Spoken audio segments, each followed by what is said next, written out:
ఎవరు ఊహించని విధంగా పసిడి రేటు తగ్గింది. వరుసగా 2 రోజులు బంగారం ధరలు తగ్గుతూ వచ్చాయి. అయితే నేడు మాత్రం పసిడి రేటు మళ్ళీ పైకి చేరింది. 2 రోజుల్లో ఎంత తగ్గింది? ఈ రోజు ఎంత పెరిగింది? అనే అంశాలు ఇప్పుడు ఒకసారి చూద్దాం.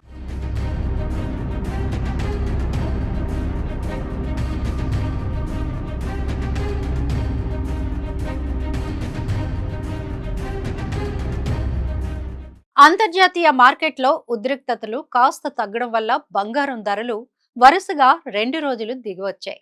జనవరి 15, 16 తేదీల్లో పొత్తడి నేల చూపులు చూసింది. అయితే నేడు అంటే జనవరి 17న మాత్రం బంగారం ధరలు మళ్ళీ పైకి కదిలాయి.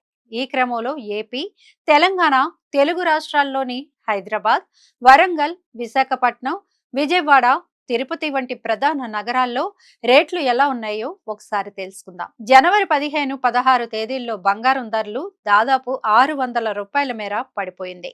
ఇది సానుకూల అంశమని చెప్పుకోవాలి. అయితే నేడు మాత్రం గోల్డ్ రేటు రూ. 380 మేర పైకి చేరింది.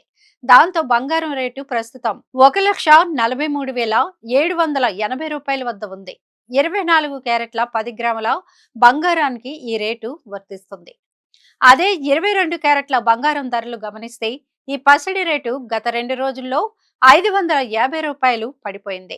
ఈ రోజు మాత్రం రూ. 350 పైకి చేరింది. దాంతో ఈ గోల్డ్ రేటు ప్రస్తుతం రూ. 1,31,800 వద్ద కొనసాగుతోంది. 10 గ్రాముల ఆర్నమెంటల్ గోల్డ్ కు ఈ రేటు వర్తిస్తుంది. వెండి ధర చూస్తే నేడు ఏకంగా రూ. 4,000తో దూసుకుపోతోంది.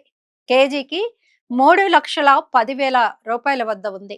సిల్వర్ రేటు ఏకంగా 4 లక్షలకు పైగా చేరొచ్చని అంచనాలు ఉన్నాయి. అందువల్ల వెండి కొనాలనుకున్న వారు కూడా తగ్గినప్పుడు కొనేసుకోవడం ఉత్తమం.